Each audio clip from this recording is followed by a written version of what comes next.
Lens maker formula for convex lens and concave lens. तो ये convex lens हो गया, इसके लिए हमें कुछ एज्यूम्शंस करने पड़ते हैं, ठीक है ना। इसके लिए हम लोग एज्यूम करते हैं पॉइंट ऑब्जेक्ट। क्लियर है इतना? इसके लिए हम लोग ऑब्जेक्ट को मानते हैं पॉइंट ऑब्जेक्ट। अब आप ये देखो, यहां से रे ऑफ लाइट आएंगी, अगर ये सरफेस नहीं होती तो फिर ये वाली रेज इस तरह से निकल जाती, ठीक है ना। अब आप ये देखो, ray of light rare medium से डेंसर मीडियम में आ रही है, ठीक है। तो क्या होगा, जब भी ray of light rare medium से डेंसर मीडियम में जाए तो क्या होता है, it will bend towards normal, ठीक है। नॉर्मल की ओर बेंड हो जाएंगी और इस सरफेस का नॉर्मल कुछ इस टाइप से होगा। तो ये रे ऑफ लाइट यहां से हो जाएंगी बेंड, ठीक है ना। और ऐसा मान के चल रहा है कि ये बेंड हो गई। अब अगर ये सेकंड सरफेस नहीं होती तो फिर ये रे ऑफ लाइट कहां मिलती, आगे जाकर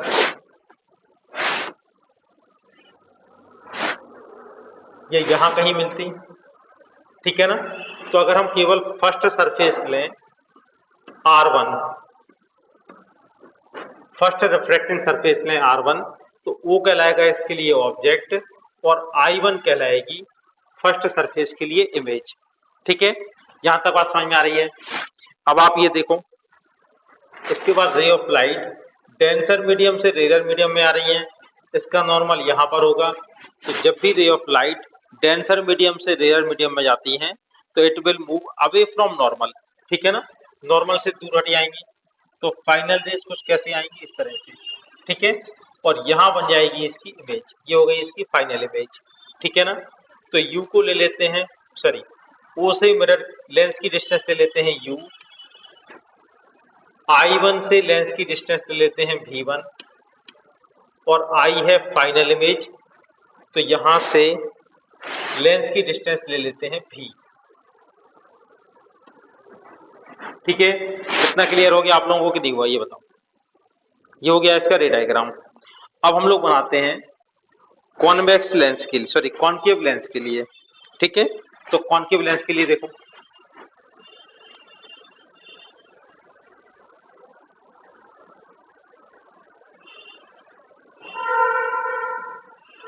ये कॉनकेव लेंस हो गया, लेंस हो गया R1 R2, ठीक है। ये हो गया पॉइंट ऑब्जेक्ट, यहां से रे ऑफ लाइट आएंगे। अगर ये सरफेस नहीं होती, ठीक है, अगर ये वाली सरफेस नहीं होती तो रे ऑफ लाइट यहीं से निकल जाती, ठीक है। रे ऑफ लाइट इस तरह से निकल जाती, लेकिन आपको मालूम है रे ऑफ लाइट कहां से कहां जा रही है, रेयर मीडियम से डेंसर मीडियम में, ठीक है ना। जब भी रेयर से डेंसर मीडियम में जाती हैं तो it will move towards normal, normal की ओर बेंड हो जाएंगी। और अगर आपको दिक्कत आती है कि कैसे जा रही हैं, तो आप इसमें बेटा एक काम कर सकते हो, देखो रे ऑफ लाइट हमेशा मोटे हिस्से की ओर मुड़ती है। इसमें भी देखो यही हुआ था, ये रे ऑफ लाइट आ रही थी, ठीक है ना। तो पहले अपने मोटे हिस्से की ओर मुड़ गई और जाना मोटे हिस्से की ओर मुड़ गई, हमेशा ऐसा ही होता है। तो इसका मोटा पार्ट कहां पर है, ऊपर की ओर, ठीक है ना। तो रे ऑफ लाइट कहां बेंड हो जाएंगी, ऊपर, इस तरह से, ठीक है ना। ये इंसिडेंट रे है, ये रिफ्रैक्टेड रे हो गई। अब आप ये देखो, ये वाली रेज, ठीक है, अगर हम फर्स्ट सरफेस की बात करें तो वो कहलाएगा इसके लिए ऑब्जेक्ट, ठीक है। फर्स्ट रिफ्रैक्टिंग सरफेस के लिए वो कहलाएगा ऑब्जेक्ट, आने वाली रेज कहलाती है ऑब्जेक्ट और जाने वाली रेज कहलाती है इमेज, ठीक है ना। तो आगे जाके ये कभी इस प्रिंसिपल एक्सेस पर नहीं मिलेंगी, तो ये कहाँ मिलेंगी, प्रिंसिपल एक्सेस पर पीछे बढ़ाने पर, ठीक है ना। तो इसको आप पीछे ले जाएं तो आपको ऐसा दिखाई देगा जैसे ये इस पॉइंट से आ रही है। तो फर्स्ट सरफेस के लिए ये हो गया ऑब्जेक्ट और ये कहलाएंगी इमेज, ठीक है। इसके बाद क्या होगा,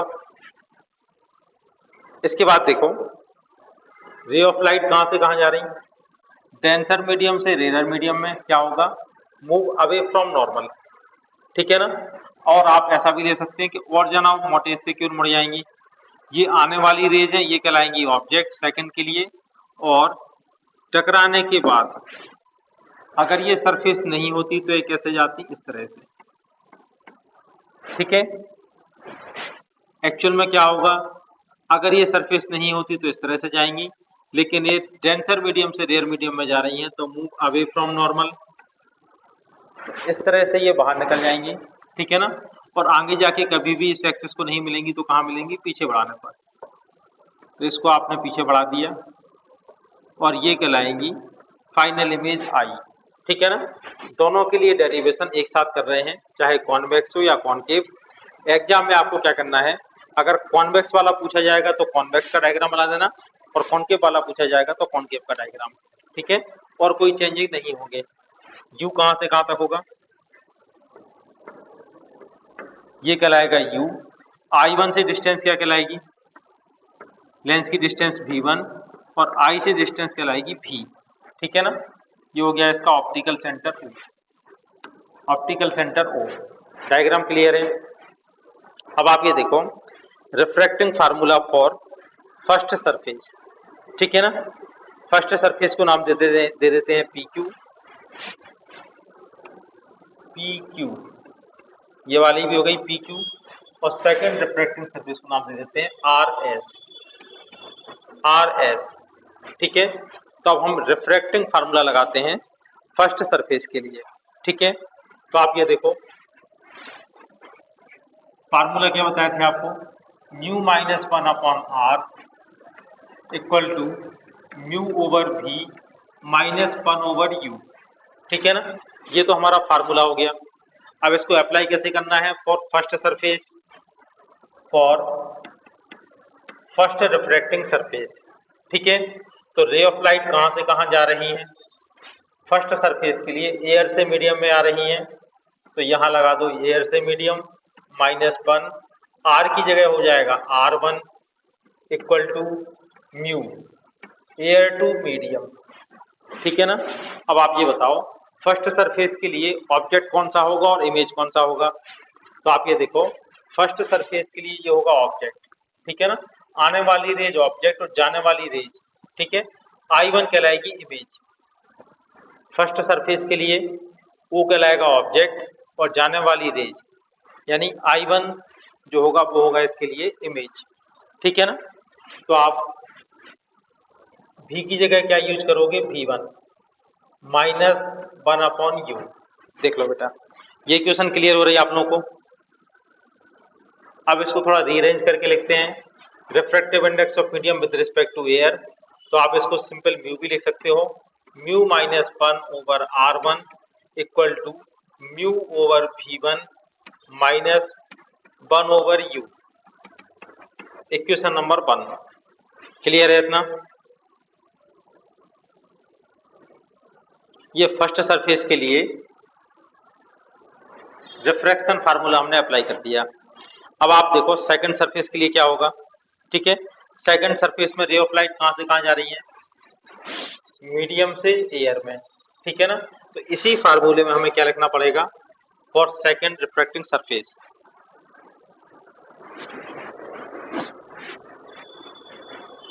ठीक है। सेकंड रिफ्रैक्टिंग सरफेस के लिए देख लो, सेकंड सरफेस देखो म्यू -1, तो आपको लिखना पड़ेगा म्यू मीडियम से air -1 over R2 equal to क्या हो जाएगा, म्यू ओवर। अब आप सेकंड सरफेस के लिए देखो, इस सरफेस के लिए इंसिडेंट रेज ये है, ठीक है ना। तो आप ऑब्जेक्ट किसको कंसीडर करोगे, ये रेज इमेजनरी ऑब्जेक्ट हो जाएगा इसके लिए I1, ठीक है ना। तो ऑब्जेक्ट की डिस्टेंस क्या होगी, V1 म्यू ओवर V, यहाँ पे हमें लेना पड़ती है इमेज की डिस्टेंस। तो फाइनल इमेज कौन सी हो जाएगी, फाइनल इमेज होगी बेटा V। देखो ऑब्जेक्ट क्या माना जाएगा सेकंड सरफेस के लिए I1, और फाइनल इमेज क्या मानी जाएगी I। फिर से एक बात देख लो, किसी भी सरफेस पर आने वाली रेज मतलब ऑब्जेक्ट और जाने वाली रेज क्या कहलाती है, इमेज, ठीक है ना। तो इस सरफेस पर आने वाली रेज ये है, ठीक है, I1 कहलाएगी ऑब्जेक्ट और I कहलाएगी इमेज, ठीक है। इसमें भी देख सकते हो आने वाली रेज कौन सी है, ये वाली रेड वाली, ठीक है ना, कहाँ से आ रही है, I1 से, और फाइनली ये येलो वाली रेज है, ये कहाँ जा रही है, I पर, ठीक है। Mu over V minus 1/V1, equation number 2। Equation 2 को हमें रीअरेंज करके लिखना पड़ेगा। म्यू मीडियम से एयर है तो इसको आप लिखेंगे 1/म्यू, ठीक है। अगर सिंपल म्यू लिखा जाए तो क्या मतलब होता है इसका, refractive index of medium with respect to air, ठीक है, -1/R2 इक्वल टू, इसमें भी आपको लिखना पड़ेगा यहाँ मीडियम से एयर, और इसको आप लिख सकते हो 1/म्यू V माइनस 1/V1, ठीक है। एलसीएम ले लो,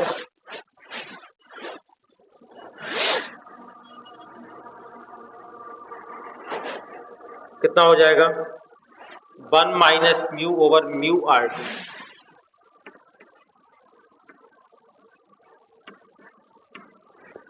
1 minus mu over mu R2 equal to 1 over mu V minus 1 over V1, ठीक है ना। म्यू का यहाँ मल्टीप्लाई कर दो तो क्या होगा, 1 minus mu over R2 equal to, mu का मल्टीप्लाई किया तो हो जाएगा 1 over V minus mu over V1, equation number 3, ठीक है। अब इक्वेशन 1 और इक्वेशन 3 को ऐड कर दो, इक्वेशन 1 और 3 को ऐड करोगे तो क्या आ जाएगा, mu minus 1 over R1, mu minus 1 over R1 plus 1 minus mu over R2 equal to, देखो म्यू ओवर V1 और यहाँ पर है माइनस म्यू ओवर V1, ये कैंसिल हो जाएगा तो क्या बचेगा, 1/V माइनस 1 ओवर U, ठीक है ना। अब इसको हम क्या लिख सकते हैं, mu minus 1 over R1 minus, इसको भी अगर हम म्यू माइनस 1 लिखें तो हमने यहाँ पर आगे लगा दिया माइनस, ठीक है ना, इतना ही आ जाएगा, equal to 1 over V plus, sorry 1/V minus 1/U। आपको मालूम है लेंस फार्मूला, लेंस फार्मूला क्या होता है, 1/F equal to 1/V minus 1/U, ठीक है ना। तो इसकी जगह आप यूज कर सकते हैं 1/F by use of lens formula, ठीक है। अब आप इसमें म्यू माइनस 1 कॉमन ले सकते हैं, म्यू माइनस 1 कॉमन ले लिया, क्या बचेगा, 1/R1 minus 1/R2 equal to 1/F, ठीक है। ये हो गया lens formula, sorry lens maker formula, 1/F equal to mu minus 1 1/R1 minus 1/R2 lens, ठीक है। लेंस की फोकल लेंथ किन बातों पर डिपेंड करती है ये आप देख लो। देखो आपने फार्मूला क्या टाइप किया, लेंस मेकर फार्मूला से फोकल लेंथ का formula 1/F equal to mu minus 1 1/R1 minus 1/R2, clear है इतना। अब आप ये देखो 1/R1 और 1/R2, ठीक है, ये क्या है, रेडियस ऑफ रिफ्रैक्टिंग सरफेस, ठीक है ना। लेंस की दो रिफ्रैक्टिंग सरफेस है, दोनों की रेडियस है, इन दोनों की वैल्यू हमेशा कांस्टेंट रहेगी, ठीक है ना। रेडियस ऑफ कर्वेचर कभी भी चेंज नहीं होगा, तो इसको हम कांस्टेंट ले लेते हैं k, ठीक है। तो फार्मूला क्या बन गया, 1/F equal to mu minus 1 into k, ठीक है। तो यहां से आपको एक बात समझ में आ रही है, F is inversely proportional to 1/म्यू, ठीक है। म्यू का मतलब क्या होता है, मटेरियल ऑफ लेंस, ठीक है, लेंस के मटेरियल के इनवर्सली प्रोपोर्शनल टू होगी फोकल लेंथ। अब आपको जनरली पढ़ने पड़ते हैं दो टाइप के गिलास, एक कहलाता है क्राउन गिलास, दूसरा होता है फ्लिंट गिलास, ठीक है ना। तो म्यू ऑफ फ्लिंट गिलास, फ्लिंट गिलास का म्यू क्राउन गिलास के म्यू से ज्यादा होता है, ये इसकी प्रॉपर्टी होती है, ठीक है ना। तो फोकल लेंथ किसकी ज्यादा होगी, जिसका म्यू ज्यादा होगा उसकी फोकल लेंथ कम होगी, ठीक है। तो focal length of flint glass is less then focal length of crown glass, ठीक है। यहां तक बात समझ में आ रही है। तो फर्स्ट क्या हो गया, किस पर डिपेंड करेगा, focal length of lens depend on material of. Second है, देखो 1/f equal to mu minus 1 into के।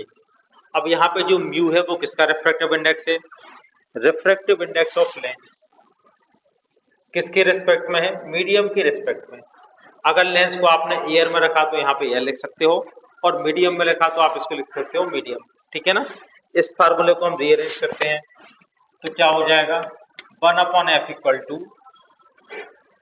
Mu L over mu M minus 1 into k, ठीक है इतना। अब आप यहां से देखो, इसकी 3 पॉसिबिलिटी हो सकती हैं। A, if refractive index of lens is greater than refractive index of medium, अगर लेंस का रिफ्रैक्टिव इंडेक्स मीडियम के रिफ्रैक्टिव इंडेक्स से बड़ा हो तो क्या होगा, ऊपर वाला बड़ा नीचे वाला छोटा, -1, यानी एफ आएगा पॉजिटिव, ठीक है ना। इस केस में एफ की वैल्यू होगी positive. Second case mu L equal to mu M, lens का रिफ्रैक्टिव इंडेक्स मीडियम के रिफ्रैक्टिव इंडेक्स के इक्वल हो। इस केस में क्या होगा, ये दोनों कैंसिल हो किया जाएगा 1/f equal to 0, F equal to हो जाएगा इंफिनिटी।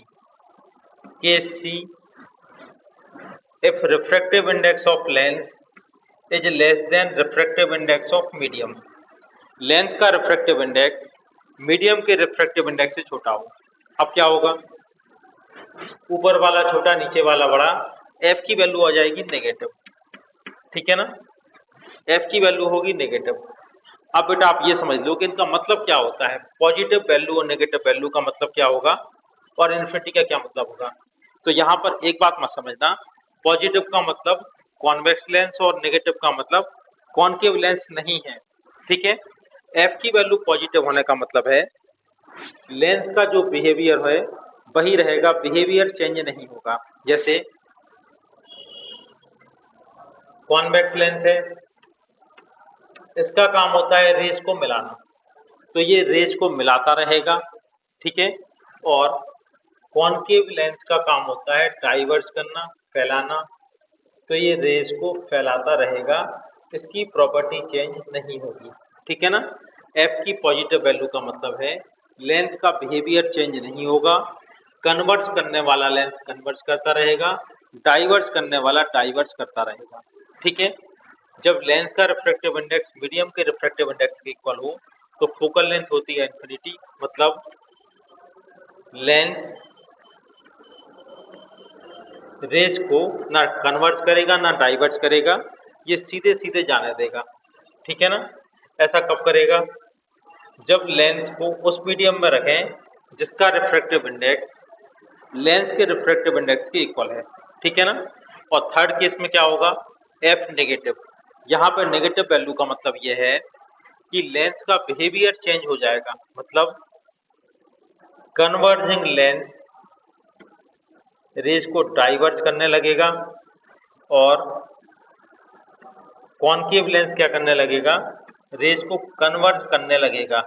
ऐसा कब करेगा, जब लेंस को इस टाइप के मीडियम में रखते हैं जिसका रिफ्रैक्टिव इंडेक्स लेंस के रिफ्रैक्टिव इंडेक्स से जाना हो, ठीक है ना। जनरली ये कंडीशन सीबीएसई बोर्ड में या आपके अदर बोर्ड एग्जाम में पूछी जाती है, ठीक है ना। तो इसको आप ध्यान रखना। तो कोई भी लेंस अगर उससे हाई रिफ्रैक्टिव इंडेक्स के मीडियम में रखा जाए तो उसका बिहेवियर चेंज हो जाता है। इसके बाद थर्ड देखो, focal length depend on colour of light, ठीक है। आपको मालूम है लाइट के 7 कलर होते हैं,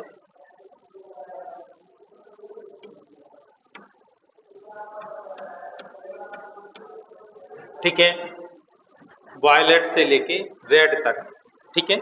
इनकी वेवलेंथ आप लोगों को मालूम है, अगर आपको ना मालूम हो तो आपको ये लर्न करना है। वायलेट की वेवलेंथ होती है 4000 एंगस्ट्रॉम और रेड की वेवलेंथ होती है 7800 एंगस्ट्रॉम, ठीक है। वायलेट से रेड तक जाने पर वेवलेंथ की वैल्यू इंक्रीज होती है, ठीक है। वेवलेंथ की वैल्यू इंक्रीज होती जाएगी, और म्यू की वैल्यू कम होती जाएगी। ठीक है, ये आपको लर्न करना है, ये फैक्ट है। ठीक है, वायलेट से लेके रेड तक जाने पर धीरे धीरे वेवलेंथ बढ़ती जाएगी। सबसे कम वेवलेंथ होती है वायलेट कलर की, सबसे अधिक होती है रेड कलर की, ये इसकी वैल्यू है 4000 एंगस्ट्रॉम से लेके 7800 एंगस्ट्रॉम तक। ठीक है, तो अब आप ये देखो, वेवलेंथ बढ़ती जाएगी, म्यू की वैल्यू कम होती जाएगी, और म्यू की वैल्यू अगर कम होती जाएगी तो फोकल लेंथ इंक्रीज होती जाएगी। इसका क्या मतलब हुआ, focal length of red colour is greater than focal length of violet colour. ठीक है ना, अगर एक लेंस है और यहाँ से 7 कलर की लाइट या सनलाइट यहाँ से आ रही है, ठीक है ना, अगर व्हाइट लाइट यहाँ से आ रही है तो क्या होगा, रेड कलर सबसे अधिक दूर जाके मिलेगा और वायलेट कलर सबसे पास में आके मिलेगा, बाकी सारे कलर इनके बीच में होंगे। हमारे पास एक ग्लास लेंस है, इसकी दोनों साइड की रेडियस है 20 सेंटीमीटर। ठीक है, आपको फाइंड करना है, find focal length of this lens in air, in water and in a medium of refractive index mu equal to 2। ठीक है, आपको इस लेंस की फोकल लेंथ फाइंड करना है, कौन कौन से मीडियम में, एयर में फाइंड करना है, वाटर में फाइंड करनी है, और एक ऐसे मीडियम में जिसका रिफ्रैक्टिव इंडेक्स 2 है। ठीक है, तो जल्दी से इसको देखते हैं। फार्मूला हमारे पास है लेंथ मेकर फार्मूला, आपको फोकल लेंथ फाइंड करना है। फोकल लेंथ का फार्मूला है 1/f equal to mu minus 1/r1 minus 1/r2। ठीक है, f क्या होगी, फोकल लेंथ ऑफ लेंस। चलो, अब यहाँ पे म्यू क्या होता है, focal length of sorry mu होता है refractive index of lens with respect to medium. अब मीडियम एयर हो भी सकता है, नहीं भी हो सकता है, तो पहले हम इसको सबसे पहले फाइंड करते हैं एयर में। ठीक है ना, तो 1/f इक्वल टू कैसे लिखा जाएगा, refractive index of length with respect to air minus 1/r1। r1 की वैल्यू क्या होगी यहाँ पे, देखो 1 अब आप ये देखो r1 का अगर हम सर्किल बनाएंगे तो कहाँ बनेगा, राइट साइड में, तो r1 की वैल्यू होगी +20। ठीक है ना, इसको साइन के साथ रखना है आपको, -1/r2 का सर्किल बनेगा इस तरफ, वैल्यू क्या होगी -20। ठीक है, इसको सॉल्व करते हैं, रिफ्रैक्टिव इंडेक्स ऑफ लेंस कितना होगा 3/2 -1, यह जाएगा 1/20, ये प्लस हो गया, प्लस 1/20 तो ये हो जाएगा 2/20। ठीक है ना, किसकी वैल्यू है 1/f की वैल्यू। ठीक है, 3/2 -1 कितना बचेगा 1/2, तो 1/f इक्वल टू 1/2 और यहाँ से हो जाएगा 2/20। ठीक है, f की वैल्यू आ जाएगी 20 सेंटीमीटर। हो रहा है बेटा क्लियर, ठीक है, f की वैल्यू हो जाएगी 20 सेंटीमीटर, तो इसकी फोकल लेंथ कहाँ पर, एयर में होगी 20 सेंटीमीटर। सेकंड देखो, इसी लेंस की फोकल लेंथ इन वाटर। ठीक है, तो फार्मूला आप क्या लगाएंगे, refractive index of length with respect to water. ठीक है ना, यहाँ पे लिख देंगे W। अब इसको सॉल्व कैसे करेंगे, देखो 1/f equal to refractive index of lens upon refractive index of water -1। ठीक है, 1/r1 माइनस 1/r2, ये तो होता है कांस्टेंट, चेक भी करके देख ले रहे हैं, देखो फिर वही आएगा। r1 की वैल्यू होगी पॉजिटिव, आप लिखेंगे 1/20 माइनस 1/-20। क्लियर है इतना, देखो यही वैल्यू आएगी बार बार। 1/f equal to refractive index of lens 3/2, refractive index of water 4/3 -1, इसकी वैल्यू क्या हो जाएगी 2/20। इसको सॉल्व करो, कितना आ जाएगा 1/f इक्वल टू 9/8 -1 इंटू ये कितना हो जाएगा 1/10, ठीक है। 9/8 माइनस 1 ये हो जाएगा 1/8 इंटू 1/10, 1/f इक्वल टू 1/80। इससे f की वैल्यू क्या हो जाएगी 80 सेंटीमीटर। क्लियर है इतना। अब आप इसको चाहो तो डायरेक्ट लर्न भी कर सकते हो। कैसे लर्न कर सकते हो, अगर किसी ग्लास लेंस को, ठीक है, लेंस कांच का बना हुआ हो, ग्लास लेंस हो, और उसको अगर आप वाटर में रखते हो तो उसकी फोकल लेंथ 4 टाइम्स हो जाती है, ठीक है। ये एक फैक्ट है, इसको आप चाहो तो डायरेक्ट याद कर सकते हो। 1/f equal to refractive index of lens with respect to medium. कैसे लिखोगे, refractive index of lens upon refractive index of medium minus 1/r1 minus 1/r2। r1 की वैल्यू है +20, माइनस r2 की वैल्यू होगी -20, ठीक है ना। इससे क्या आ जाएगा 1/f equal to mu F upon mu M minus 1, ठीक है ना। रिफ्रैक्टिव इंडेक्स ऑफ लेंस कितना है 3/2, मीडियम का कितना है 2, -1, और ये कितना आ जाएगा 2/20, ठीक है। ये आ जाएगा 3/4 माइनस 1, तो कितना आ जाएगा -1/4 इंटू 1/10, ठीक है। इससे f की वैल्यू क्या आएगी -40। तो देखो कॉन्वेक्स लेंस है लेकिन फोकल लेंथ आ रही है माइनस में, इसका मतलब है इसका बिहेवियर चेंज हो गया, ठीक है। तो किसी भी लेंस को अगर हम उससे ज्यादा रिफ्रैक्टिव इंडेक्स के मीडियम में रखते हैं, लेंस का रिफ्रैक्टिव इंडेक्स कितना होता है 3/2, ठीक है, और आपने रख दिया 3/2 यानी 1.5। उसको कैसे मीडियम में रखा, जिसका रिफ्रैक्टिव इंडेक्स 2 है, यानी लेंस के रिफ्रैक्टिव इंडेक्स से जाना है तो लेंस की प्रॉपर्टी चेंज हो जाती है, ठीक है ना। प्रॉपर्टी चेंज होना मतलब कॉन्वेक्स लेंस की फोकल लेंथ प्लस में आनी चाहिए, लेकिन यहाँ पर कैसे आ रही है माइनस में, मतलब ये डाइवर्जिंग लेंस की तरह बिहेव। इसके बाद है पावर ऑफ लेंस, ठीक है।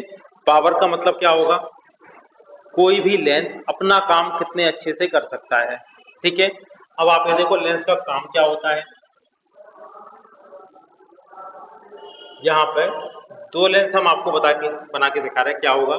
देखो दो कॉन्वेक्स लेंस हैं, इसके पैरेलल रेज आती हैं, और फर्स्ट वाला लेंस रेज को इस पॉइंट पर मिलाता है, ठीक है। सेकंड लेंस क्या करता है, इन्हीं रेज को ये इस पॉइंट पर मिलाता है। ये फर्स्ट लेंस हो गया, ये सेकंड हो गया, ठीक है। तो आप ये देखो किसने अपना काम जल्दी किया, फर्स्ट वाले ने कि सेकंड वाले ने, ठीक है। कितना सेकंड वाले ने अपना काम अच्छे से किया, बात समझ में आ रही कि नहीं आ रही। तो जिसका जो काम होता है वो अगर अपना काम ज्यादा अच्छे तरीके से करता है तो उसकी पावर ज्यादा होगी, ठीक है। स्टूडेंट की पावर का मतलब है कौन कितनी अच्छी पढ़ाई कर सकता है। दो स्टूडेंट हैं, जो ज्यादा इंटेलिजेंट स्टूडेंट होगा उसकी पावर ज्यादा कहलाएगी, ठीक है ना।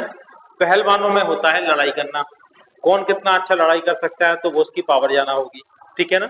तो सबकी पावर अलग अलग होती है। लेंस की पावर से मतलब है इसकी रेज को बेंड करने की एबिलिटी, ठीक है ना। जितनी जल्दी रेज को बेंड करेगा उतनी अधिक इसकी पावर होगी, ठीक है ना। तो हम इसमें क्या कह सकते हैं, the ability of lens to bend the rays are called power of lens, ठीक है ना। अब आप ये देखो बिल्कुल ऐसे ही कॉनकेव में भी होगा, ठीक है। इसके पैरेलल रेज आ रही हैं, ये क्या करते हैं रेज को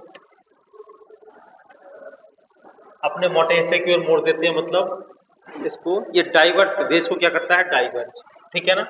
इसको आप पीछे ले जाएं, ये फर्स्ट लेंस हो गया, ये सेकंड लेंस हो गया, इसके पैरेलल रेज आ रही हैं, ठीक है ना। इसने भी डाइवर्स किया, ठीक है। तो फर्स्ट और सेकंड किसने जाना डाइवर्स किया, फर्स्ट वाले ने, तो इसकी पावर ज्यादा होगी, ठीक है ना। तो पावर मतलब क्या होता है P equal to 1/, focal length भी कह सकते हैं। देखो इसकी पावर कम है, ये है P1, ये है P2, ठीक है ना। P2 is greater then P1, P2 की पावर P1 से जाना है, क्लियर है इतना। तो आप ये देखो, पावर जाना है मतलब फोकल लेंथ क्या होगी, कम होगी, ठीक है ना। तो पावर फोकल लेंथ के रेसिप्रोकल के इक्वल होता है। इसकी SI यूनिट क्या होती है, डायोमीटर, ठीक है। और SI यूनिट कब आएगी, जब F को हमें लेना पड़ेगा मीटर में, ठीक है ना। F को भी SI यूनिट में लिखना पड़ेगा, तभी इसकी SI यूनिट आएगी। तो फोकल लेंथ को कैसे लिखना पड़ेगा, मीटर में, ठीक है। बात समझ में आ रही है। फार्मूला क्या पढ़ते थे अभी तक हम लोग, फोकल लेंथ फाइंड करने का 1/f equal to mu minus 1/r1 minus 1/r2, ठीक है ना। तो 1/f को ही हम क्या लिख सकते हैं, पावर, ठीक है ना। तो P का फार्मूला क्या आ जाएगा, P equal to mu minus 1/r1 minus 1/r2,